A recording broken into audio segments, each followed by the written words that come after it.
السلام علیکم ورحمۃ اللہ وبرکاتہ۔ الحمد للہ رب العالمین وبہ نستعین والصلاۃ والسلام علی النبی الکریم وعلی آلہ وصحبہ اجمعین۔ پیارے بھائیوں اور پیاری بہنوں، انشاءاللہ آج کے درس میں اور لیکچر میں ہم نماز کی شرطیں اور نماز کے ارکان، ان دونوں چیزوں کو سمجھنے کی اور پڑھنے کی کوشش کریں گے۔ نماز کے ارکان پر جانے سے پہلے اور ان پر نظر ڈالنے سے پہلے ہم دیکھیں گے نماز کی شرطیں کیا ہے۔ شرط یہ عربی کا لفظ ہے، اس کا معنی سمجھ لیجئے۔ شرط علامت کو کہتے ہیں، نشانی، العلامہ۔ ایسے ہی شرط کا ایک معنی بیان کیا گیا، کسی چیز کو اپنے اوپر لازم کر لینا، کسی بھی چیز کو اپنے اوپر لازم کر لینا۔ فیروز آبادی رحمہ اللہ نے اپنی القاموس المحیط میں اس کو نقل کیا ہے۔ ایسے ہی اصطلاح میں اور شرعی طور پر شرط کسے کہتے ہیں؟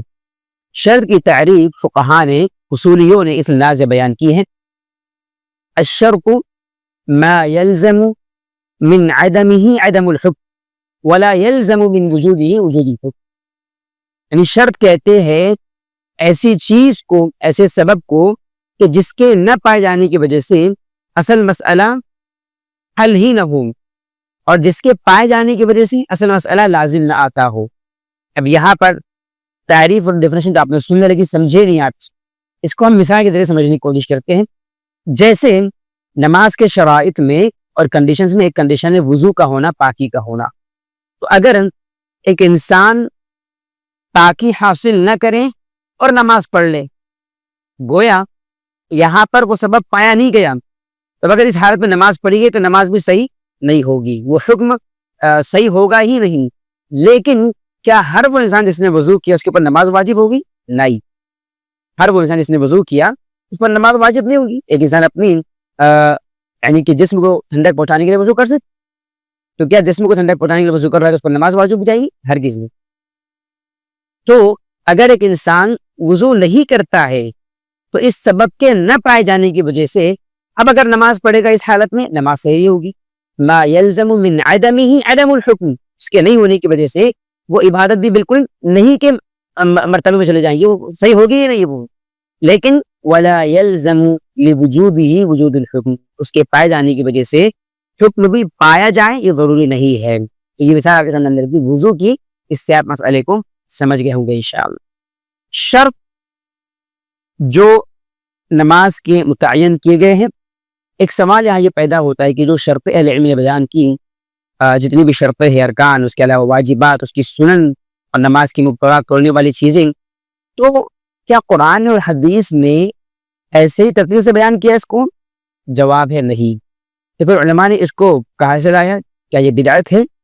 دیکھیے، علماء اس طرح کے امور اور باتوں کو اور چیزوں کو بطور عبادت اختیار نہیں کرتے ہیں کہ بھئی یہ عبادت ان کو کرنا پڑے گا، بلکہ قرآن اور حدیث کے دلائل کا علماء مطالعہ کرتے ہیں، اور اس غرض سے، اس نیت سے کہ عوام کو چیزیں سمجھانے میں آسانی ہو، عوام کے لیے عبادات، احکام اور مسائل کے سمجھنے میں آسانی ہو، اس کے لیے علماء کیا کرتے ہیں؟ ان سارے دلائل کو جمع کر کے مرتب کر دیتے ہیں، اور جو دلائل جس نوعیت کے ہوں، جس میں اہمیت زیادہ بتائی گئی جن مسائل کی، جن باتوں کی، ان کو ایک کیٹیگری میں رکھتے ہیں، جن کی اہمیت تھوڑی کم ہے ان کو ایک کیٹیگری کے اندر، جو چیزیں اس عبادت کو توڑنے والی قرار دی گئی شریعت میں، قرآن حدیث میں، اس کو اسی کیٹیگری میں رکھتے ہیں۔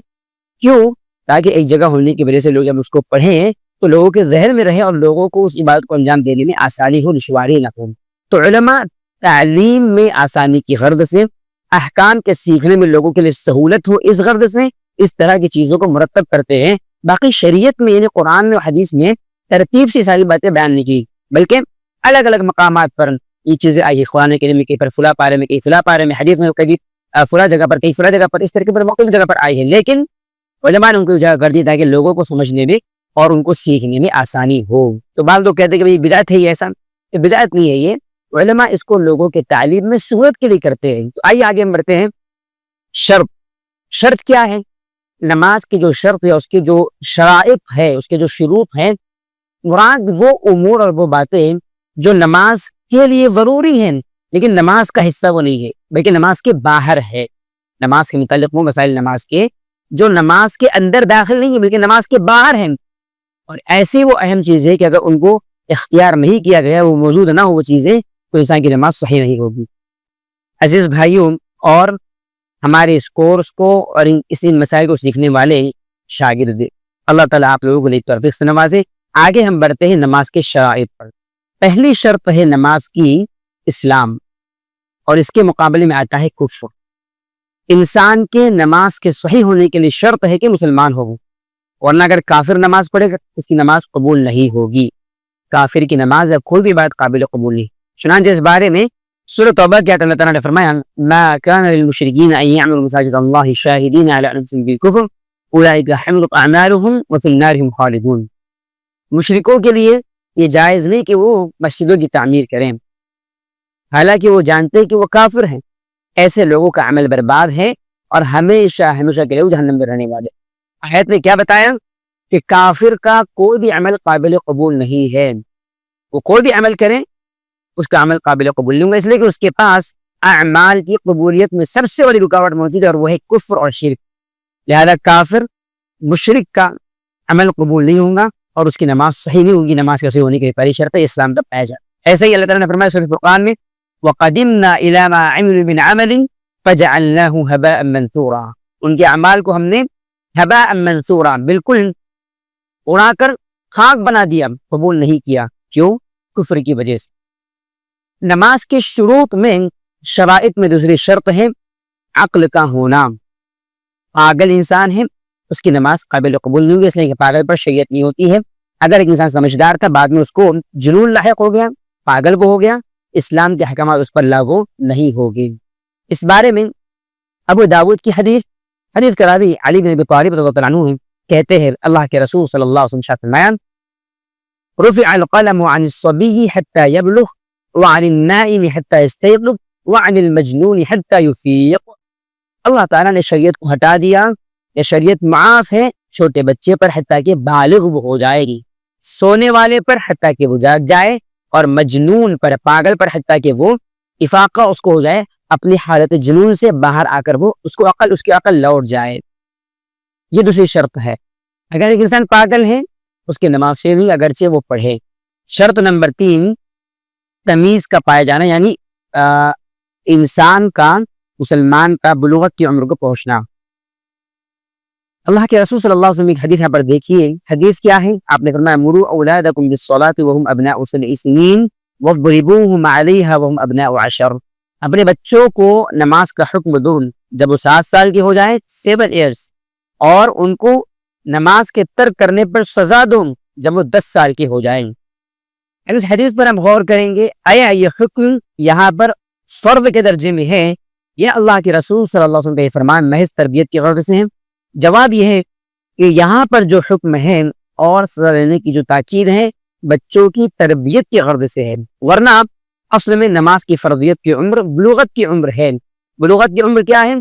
بلوغت کی پہلی نشانی ہے احتلام کا ہونا، چاہے لڑکا ہو یا لڑکی، اور اگر یہ نشانی پائی نہ جائے تو دوسری علامت ہے شرمگاہ کے آس پاس بالوں کا اگ جانا، دوسری علامت۔ اگر یہ بھی پائی نہ جائے تو لڑکا اور لڑکی دونوں کے لیے بلوغت کی جو آخری نشانی ہے جس کے بعد وہ ڈیفینیٹلی ضروری طور پر بالغ ہو ہی جاتے ہیں وہ ہے 15 سال کا ہونا۔ لہٰذا ایک بچہ یا بچی 15 سال کے ہو جائیں، اگر بلوغت کی دوسری نشانیاں پائی نہ بھی جائے، دوسری علامت موجود نہ بھی ہو، تو 15 سال کی عمر میں ان پر نماز فرض ہو جائیں گی اور نماز کے وہ پابند ہوگی۔ اب اللہ کے رسول صلی اللہ علیہ وسلم نے جہاں پر یہ حکم دیا کہ 10 سال کی عمر میں نماز چھوڑنے کو ان کو مارو، یہاں سے نماز کی اہمیت کا اندازہ ہوتا ہے، اس بات کا علم ہوتا ہے کہ اپنے بچوں کو بچپنے سے ہی جب سے شعور پیدا ہوتا ہے، 7 سال کی عمر ہے، 8 سال کے بچے جلدی شعور حاصل کر لیتے ہیں، کچھ لوگ لیٹ شعور ان کو آتے ہیں بچوں کو، تو بہرحال شعور جیسے ہی آ جائیں ان کو نماز کا حکم تاکید کے ساتھ دینا ضروری ہے تاکہ بالغ ہونے کے ساتھ ساتھ میں نماز کے اندر کوتاہی ان کے پاس بالکل باقی نہ رہے، اور ہمارے پاس اس میں کوتاہی بہت زیادہ ہوتی ہے۔ یہ 3 شرطیں آپ نے سنی۔ اس کے بعد چوتھی شرط ہے وقت کا داخل ہونا۔ جس نماز کو پڑھنے کے لیے نمازی کھڑا ہو رہا ہے ضروری ہے کہ اس نماز کا وقت آ چکا ہو۔ اس نماز کے وقت کے آنے سے پہلے اگر کسی نے نماز پڑھ لیا جان بوجھ کر، اس کی وہ نماز باطل ہے اور وہ گنہگار بھی ہوگا، اور اگر اس نے بھول کر پڑھ لیا تو وہ انشاءاللہ اس کی نماز نفل ہو جائیں گی، نماز جو اس کو ملے گا۔ لیکن جس نماز کو اس نے ادا کیا، مثال کے طور پر ظہر کی نماز اس نے پڑھا وقت داخل ہونے سے پہلے اور بھول کر پڑھا، اس کو لگا تھا کہ وقت داخل ہو گیا ہے، تب اس صورت میں اس نماز کو نفل نماز کاؤنٹ کیا جائے گا، اس کی نماز کا اجر اس کو ملے گا، لیکن ظہر کی نماز کے وقت داخل ہونے کے بعد ظہر کی نماز کو اس کو پڑھنا ضروری ہوگا۔ اس بارے میں قرآن کریم نے فرمایا، سورہ نساء کی آیت ہے، ان الصلاۃ کانت علی المؤمنین کتابا موقوتا، اہل ایمان پر نمازیں مقررہ اور متعینہ اوقات میں فرض ہے۔ فجر کا اپنا وقت ہے، ظہر کا اپنا وقت ہے، عصر کا اپنا وقت ہے، مغرب کا اپنا وقت ہے، عشاء کی نماز کا اپنا وقت ہے۔ ایسے ہی اس مسئلے سے جڑا ہوا ایک مسئلہ کیا ہے؟ دو نمازوں کو ایک ساتھ جمع کرنا۔ اگر ایک انسان کے پاس کوئی عذر ہو، جیسے سفر یا مطر یعنی بارش، یا اس طریقے پر کوئی بھی عذر ہو جو اس کے لیے دو نمازوں کو اکٹھا کرنے کے لیے صحیح و شریعت کی نگاہ میں تب اس کے لیے گنجائش نہیں کرے گی نماز کو جمع کرنے کی، ورنہ بغیر ضرورت کے اور بغیر وجہ کے نمازوں کو جمع کرنا اہل علم کے نزدیک جائز نہیں ہے، کیونکہ اللہ تعالیٰ کا یہ فرمان واضح ہے کہ نمازیں اپنے مقررہ اوقات میں فرض ہیں۔ اور یہ جو مسلک ہیں نمازوں کو بغیر ضرورت کے جمع کرنا، یہ شیعوں اور رافضیوں کا طریقہ ہے۔ ان کے یہاں پر فجر کی نماز فجر کے وقت میں ہوتی ہے، اور ظہر عصر ایک ساتھ میں ہوتی ہے ظہر کے وقت میں، اور مغرب عشاء ایک ساتھ میں ہوتی ہے۔ تو یہ ان کا مسلک ہے، ان کو مبارک ہو۔ اہل سنہ کے یہاں پر اس آیت کی روشنی میں نمازوں کو اپنے اوقات میں پڑھنا فرض ہے۔ اگر کسی نے کسی نماز کے وقت داخل ہونے سے پہلے نماز کو ادا کیا، اس کی نماز صحیح نہیں ہوگی۔ پانچویں شرط ہے نماز کے صحیح ہونے کے لیے ستر العورہ، ستر کا چھپانا۔ اس بارے میں سورہ اعراف کی آیت اللہ تعالیٰ نے فرمایا، یا بنی آدم خذوا زینتکم عند کل مسجد، ایمان والو جب بھی مسجد میں نماز ادا کرنے کے لیے جاؤ تو زینت اختیار کر لو۔ ابن کثیر رحمہ اللہ کہتے ہیں مراد یہ ہے کہ اپنا لباس پہن لیا کرو۔ اور امام ابن عبد البر المالکی رحمہ اللہ کہتے ہیں کہ ایک ایسا انسان جو اپنے بدن کو ڈھانپ سکتا تھا لیکن قدرت ہونے کے باوجود اس نے اپنے ستر کو نماز میں نہیں چھپایا، اس کی نماز باطل بالکل صحیح نہیں ہے۔ اب آئیے دیکھتے ہیں کہ مرد کا ستر کتنا ہے اور عورت کا کتنا ہے۔ مرد کا ستر جو ہے وہ ہے ناف سے لے کر گھٹنوں تک، اور ایک عورت مکمل پردہ ہے سوائے چہرے کے اور ہتھیلیوں کے، ہاتھ کے نہیں ہتھیلیوں کی، یہ ہاتھ ہتھیلی۔ وَلَا يُبْدِينَ زِينَتَهُنَّ إِلَّا مَا ظَهَرَ مِنْهَا، اللہ نے کیا فرمایا؟ وہ اپنی زینت اتنی ہی ظاہر کریں گی جو ظاہر ہوتی ہے، بس مراد چہرہ ہے اور اس کی ہتھیلی ہے۔ اب جو اس کے قدم اور پیر ہیں اس کے تعلق سے اہل علم کے بیچ اختلاف ہے۔ بعض نے کہا کہ نماز میں عورت کے لیے قدم کا ستر کرنا، اس کو چھپانا ضروری ہے، بعض کہتے ہیں مستحب ہے، اگر اس کو ڈھانک کے نہیں تو نماز صحیح ہوگی۔ لیکن ہماری اپنی رائے یہ ہے کہ عورت جب نماز پڑھنے کے لیے کھڑی ہو تو بہتر ہے کہ ایسا لباس اس کو وہ پہنی ہوئی ہو جس سے اس کے پیر بھی ڈھک جائے، یا ساکس وغیرہ وہ لگا لے۔ امام البانی رحمہ اللہ کا فتویٰ یہ ہے کہ ایسی عورت جو اپنے قدموں کو نماز کی حالت میں ڈھانک کے لیے اور اس کو کھلا رکھتی ہے، اس کی نماز صحیح، اس کی نماز دہرانا ہو۔ بہرحال بعض اہل علم کی رائے یہ ہے کہ اگر وہ پیروں کو کھلا رکھ کر بھی نماز پڑھتی ہے، یہ قدم کو جو نیچے کا حصہ ہے، اگر وہ اپنے قدموں کو ظاہر کر کے کھلا رکھ کے نماز پڑھتی ہے تو نماز صحیح ہے۔ لیکن احتیاط کا تقاضا یہ ہے، بہتر یہ ہے، افضل یہ ہے کہ عورت اپنے قدموں کو چھپا لے تاکہ اس کی نماز کے اندر کوئی خلل پیدا نہ ہو۔ نماز کے صحیح ہونے کے لیے چھٹی شرط یہ ہے کہ نمازی حدث سے پاک ہو۔ حدث میں دو چیزیں آتی ہیں، حدث اصغر، حدث اکبر۔ حدث اصغر وہ ناپاکی جو انسان کے لیے وضو کو واجب کروا دیتی ہے، یعنی وضو کو واجب کرنے والی ناپاکی حدث اصغر میں آئے گی، اور حدث اکبر بڑی ناپاکی جس سے انسان کے اوپر غسل واجب ہو جاتا ہے۔ اس بارے میں صحیح بخاری کی روایت، حضرت ابو ہریرہ حدیث کے راوی ہے، کہتے ہیں رسول اکرم صلی اللہ علیہ وسلم نے ارشاد فرمایا، لا يقبل الله تعالی صلاة احدکم اذا احدث حتى يتوضا، اللہ تعالیٰ تم میں سے کسی کی نماز کو جب وہ حدث کا شکار ہو، ناپاکی کا شکار ہو، قبول نہیں کرتا ہے حتیٰ کہ وہ انسان وضو کر لیں۔ اب یہاں پر ہم دیکھیں گے وضو کو واجب کرنے والی چیزیں کتنی ہیں، کون سی ہیں، وضو کن چیزوں سے واجب ہو جاتا ہے۔ نمبر 1، الخارج من السبیلین، یعنی دونوں شرمگاہوں سے، یعنی شرمگاہ سامنے والی پیچھے والی ہو، ان سے کسی چیز کا نکل جانا، چاہے وہ پیشاب ہو، پخانہ ہو، چاہے ریح کا خارج ہونا ہو، مزی ہے، انسان جو ہے مزی اس کے شرمگاہ سے نکل جاتی ہے، تو اس طرح کی چیز اگر ہیں اس سے وہ واجب ہو جائے گا۔ دوسری چیز زوال العقل، انسان کی عقل کا زائل ہو جانا۔ اب یہ زائل ہونا چاہے وقتی طور پر ہو، چاہے پرماننٹ ہو، چاہے وہ مستقل ہو، دونوں بھی صورتوں میں وضو ٹوٹ جائے گا۔ وقتی طور پر جیسے انسان سو جاتا ہے تو اس کی عقل ختم ہو جاتی ہے. تو اگر وہ سو گیا اس انداز میں کہ اب اس کو نیند لگ گئی ہے اس صورت میں اس کا وضو ٹوٹ جائے گا. اور اسی طریقے پر اگر وہ پاگل ہو گیا جنون کا شکار ہو گیا اگر اس صورت میں بھی اس کا وضو ٹوٹ جائے گا. جو بھی شکل عقل کے زوال کی ہے عقل کے ختم ہونے کی ہے اس سے وضو ٹوٹ جائے گا. نمبر 3 شرمگاہ کو چھونے سے چاہے اگلی شرمگاہ ہو چاہے پچھلی شرمگاہ کو ڈائریکٹلی بغیر کسی رکاوٹ کے یعنی کپڑا نہ ہو بیچ میں بغیر کسی حائل کے انسان اگر ہاتھ لگاتا ہے تو ہاتھ لگانے سے اس کا وضو ٹوٹ جائے گا. ایسے ہی چوتھی چیز ہے اونٹ کا گوشت کھانے سے. اونٹ کا گوشت کھانے سے بھی وضو ٹوٹ جاتا ہے. یہ 4 چیزوں کا آپ یاد رکھیں انشاءاللہ. یہ کافی. یہاں سے آگے ہم بڑھتے ہیں 7ویں شرط پر. نماز کے صحیح ہونے کے لیے 7ویں شرط یہ ہے کہ انسان 3 مقامات پر نجاست سے پاکی کا خیال رکھے. 3 مقامات کون سے؟ نمبر 1 اپنے بدن کو ناپاکی اور نجاست سے انسان صاف اور پاک رکھے. ورنہ اگر اس کے بدن پر ناپاکی ہے نجاست ہے اس حالت میں نماز انسان کی صحیح نہیں ہوگی. اس بارے میں صحیح مسلم کی روایت عبداللہ بن عباس رضی اللہ عنہ حدیث کے راوی ہے کہتے ہیں مر رسول اللہ صلی اللہ علیہ وسلم على قبرین فقال اما انہما لا يعذبان وما يعذبان في كبير اما احدهما فكان يمشي بالنميمة واما الاخر فكان لا يستنزل من البول. آپ کا گزر 2 قبروں پر ہوا. آپ نے فرمایا دونوں کو عذاب ہو رہا ہے لیکن بڑی چیز کی وجہ سے عذاب نہیں ہو رہا ہے چھوٹی سی چیز نہیں. آپ نے فرمایا پہلا انسان جس کو عذاب ہو رہا ہے قبر والا وہ چغلخوری کرتا تھا اس سے بچیے آپ. یعنی انسان ایک بات کسی اور جگہ پہنچائے کس نیت سے تاکہ جھگڑے لگائے جائیں جھگڑے لگانے کے لیے. آپ نے فرمایا دوسرا قبر والا اس کو عذاب ہو رہا ہے کیوں؟ وہ پیشاب کے قطرات سے اپنے آپ کو بچایا نہیں کرتا تھا. معلوم کیا ہوا؟ یہ سخت وعید کس کے لیے ہے؟ جو انسان ناپاکی سے اپنے آپ کو بچانے کی فکر نہیں کرتا ہے. تو اس سے یہ عذاب بھی آتا ہے اور انسان کے بدن پر اگر ناپاکی لگی بھی ہو پیشاب یا قطرات وغیرہ لگے ہوئے ہوں تو پھر اس کی نماز صحیح نہیں ہوگی چاہے وہ کتنی بھی نماز پڑھ لے. دوسری چیز لباس کا بھی پاک ہونا ضروری ہے. بدن تو پاک کر لیا لیکن لباس پاک نہیں ہے ناپاکی لگی ہوئی اس کے اوپر تو اس حالت میں انسان کی نماز صحیح نہیں ہوگی. چنانچہ صحیح مسلم کی حدیث اسماء بنت بکر حدیث چرابیہ ہے کہتی ہیں کہ ایک عورت اللہ کے رسول صلی اللہ علیہ وسلم کے پاس آئی اور کہا ارأیت احدانا تحیر فی الثوب کیف تصنع. آپ نے جواب دیا تحته ثم تقرصه بالماء وتنضحه ثم تصلی فیہ.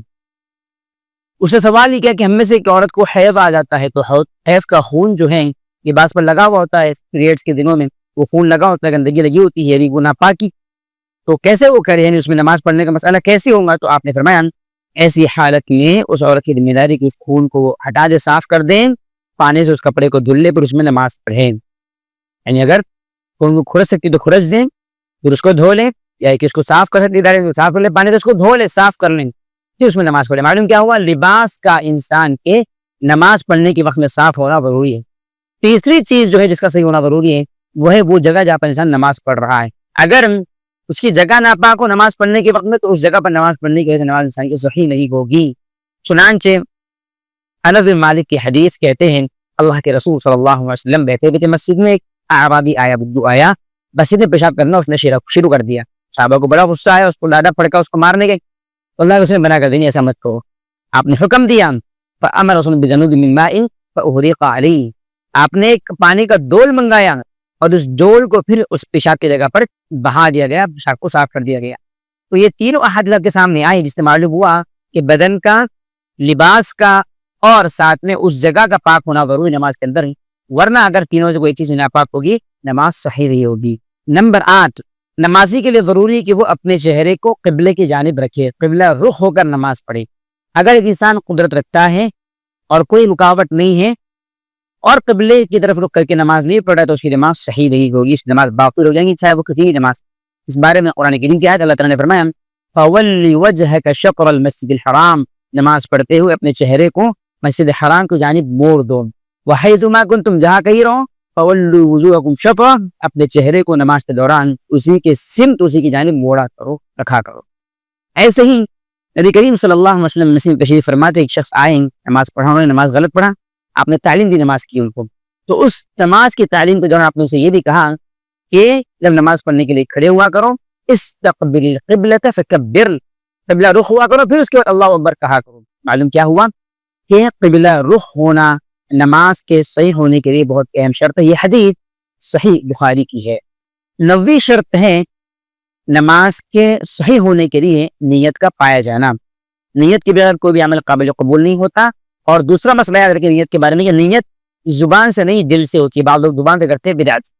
اور نیت کے تعلق سے اللہ کے رسول صلی اللہ علیہ وسلم کی حدیث ہے انما الاعمال بالنیات وانما لکل امرئ ما نوى، اعمال کا مدار انحصار نیتوں پر ہے، انسان کو وہی ملے گا جو نیت اس کی ہوگی۔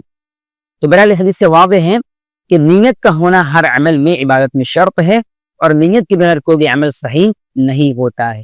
یہ نماز کی شرطیں ہوئی۔ آگے ہم بڑھتے ہیں نماز کے ارکان کے تعلق سے۔ نماز کے شرطوں کے تعلق سے آپ نے سنا کہ اس سے مراد وہ چیزیں ہیں، وہ باتیں ہیں جو نماز کے لیے ضروری تو ہیں لیکن نماز کے باہر ہے۔ بھائی نماز کے ارکان یعنی نماز کے متعلق وہ اہم چیزیں جن کا ہونا ضروری ہے، جن کے بغیر نماز صحیح نہیں ہوتی ہے، اور ان کا تعلق نماز کے اندرون سے ہے، نماز کے اندر سے۔ نماز کے تقریباً 14 ارکان ہے۔ نمبر 1 القیام مع القدرہ، قدرت ہونے پر کھڑے ہونا نماز کی حالت۔ اللہ تعالیٰ نے فرمایا حافظوا علی الصلوات والصلاة الوسطی وقوموا للہ قانتین، سورہ بقرہ کی آیت۔ لوگوں نمازوں کی پابندی کرو، نمازوں کا اہتمام کرو، خاص طور پر درمیانی نماز، اور اللہ تعالیٰ کے لیے خشوع کے ساتھ میں قیام کرو، کھڑے رہو۔ اس آیت میں اللہ تعالیٰ نے حالت نماز میں قیام کا حکم دیا، اور اسی کی بنیاد پر نماز میں قیام انسان کے لیے ضروری ہے، اس کے بغیر نماز صحیح نہیں ہوگی۔ ایسے ہی اللہ کے رسول صلی اللہ علیہ وسلم کی حدیث راوی عمران بن حسین ہے، کہتے ہیں رسول اکرم صلی اللہ علیہ وسلم ارشاد فرمایا صلی قائما، کھڑے ہو کر نماز پڑھو قیام کے ساتھ، فإن لم تستطع فقاعدا، اگر استطاعت نہیں ہے تو بیٹھ کر، فإن لم تستطع اور اس کی بھی استطاعت نہیں بیٹھ کر نماز پڑھتے ہیں، فعلی جنب، تو لیٹ۔ معلوم ہو گیا کہ قیام نماز میں رکن کی حیثیت رکھتا ہے۔ اگر اس کی قدرت ہو تو اس کو انسان چھوڑ نہیں سکتا ہے، اگر اس کے بغیر نماز پڑھ لیا قیام کے بغیر نماز صحیح نہیں ہوگی۔ کرسی پر نماز پڑھنے والے اس مسئلے کو ذہن میں رکھیں گے، ان کو قیام نہیں کھڑے کی قوت ہوتی ہے، طاقت ہوتی ہے، پھر بیٹھ کر نماز پڑھتے ہیں۔ دوسرا رکن ہے تکبیر تحریمہ۔ اللہ کے رسول صلی اللہ علیہ وسلم مسجد میں بیٹھے ہوئے تھے، وہی شخص جو آئے حدیث مسیء صلاۃ کے نام سے حدیث مشہور ہے محدثین کے درمیان، اس شخص نے نماز پڑھی بڑی تیزی کے ساتھ۔ آپ نے فرمایا نماز کو صحیح کرو، انہوں نے کہا نماز کو سکھائیے آپ نے ان کو نماز سکھاتے ہوئے یہ کہا اذا قمت الى الصلاة فاسبغ الوضوء، نماز کے لیے جب کھڑے ہوا کرو تو اچھے سے تم کیا کرو، وضو کر لیا کرو، پھر تم مستقبل القبلہ، پھر قبلہ رخ ہوا کرو، پھر اور تکبیر کہا کرو، یعنی تکبیر تحریمہ کہا کرو۔ یہاں کیا معلوم ہوا، آپ صلی اللہ علیہ وسلم نے کیا فرمایا ان سے کہ وضو کرنے کے بعد تم نے قبلہ رخ ہونا ہے، فکبر، اس کے بعد تکبیر کہنا ہے۔ یہی تکبیر تحریمہ جس کے متعلق اللہ کے رسول نے اور ایک بار ارشاد فرمائی کہ مفتاح الصلاۃ الطہور وتحریمها التکبیر وتحلیلها التسلیم، نماز کی کنجی پاکیزگی ہے، وضو ہے، اور نماز کو محترم بنانے والی اور انسان کے اوپر جو ہے دیگر جائز چیزوں کو حرام کر دینے والی کیا ہے، تکبیر، یعنی اسے تکبیر کہہ دی اللہ اکبر۔ اب جو چیزیں نماز کے باہر جائز ہے نماز میں حرام ہو جائے گی، تحریمها حرام کرنے والی، محترم بنانے والی، دونوں معنی، وتحلیل التسلیم، اور نماز کو حلال کرنے والی چیز کیا ہے، سلام۔